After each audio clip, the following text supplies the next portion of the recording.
I'm Sean White, and today we're meditating on our internal stopwatch.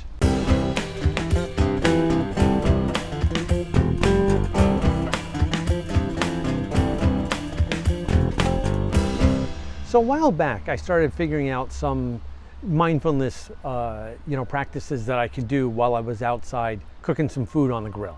Right? I started with some breathing techniques, just some good simple breathing techniques, which are always good because then you can smell what you're cooking too. Then I moved on to kind of doing like being in the present moment, closing my eyes, listening to what was going around, hearing, you might be able to hear on the mic. There's birds going around, there's cars going around, there's wind chimes, lots of different things. And then I started getting into a habit of counting. I love counting. I don't know why. I count stairs, I count steps, I count everything. So I started trying to figure out if I could be really good as my own, like say, internal stopwatch, right? Like if I could count seconds and see how accurate I could be with that. So I started doing it, and it ended up being like really, really good for me while I was cooking outside, because there's oftentimes I have things going on inside the house as well. There might be stuff on the cooktop, things going on in the oven, and I need to be going back and forth. So if I know I have like 2 minutes for something on the grill that needs to get flipped, I can count to 120 seconds, go inside, take care of stuff, come back out and be like around time. So initially, I like to kind of maybe run a stopwatch with it too, just so I can see how close I am, right? It's very rarely ever, accurate, but it's always good to test yourself with a stopwatch. So if you're a gym teacher from an 80s comedy movie, you probably got one on a lanyard around your neck. I don't think you probably have one, but you probably have a smartphone. So all your smartphones have the clock app, usually as a time, a time watch, a stopwatch. So I'm going to use my iPad today, and this is how we're going to do this practice. We're only going to do 10 seconds. This is how we're going to start. We can move up higher amounts later on, but we're going to start with 10 seconds.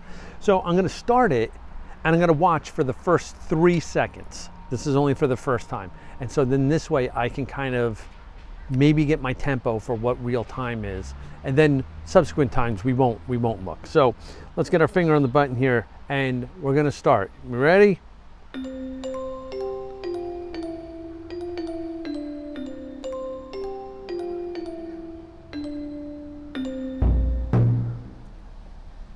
Ooh, 10:33. I was a little slow there, which is funny because normally I'm fast.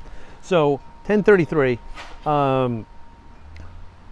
I think I got it. That was pretty good, but I think I got it. So now we're going to try it again. We're not going to look this time, and let's see how good we do.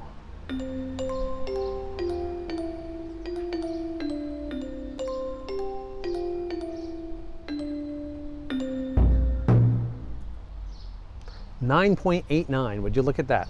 And I promise you, the music that you're hearing in the video, I can't hear out here because that got added in post-production. So, but 9.89, pretty good. But you'll see it's slightly off, and that's for 10 seconds. If we went 1 minute, 2 minutes, 3 minutes, it starts getting a little bit further away. So it's something that you really kind of need to work on from time to time. It's an interesting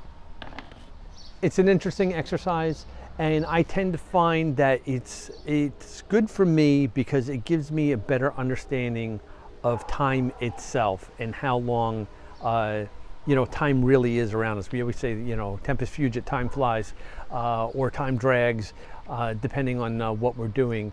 Once you kind of get your internal stopwatch good, you tend to be a little bit more on track with time in general.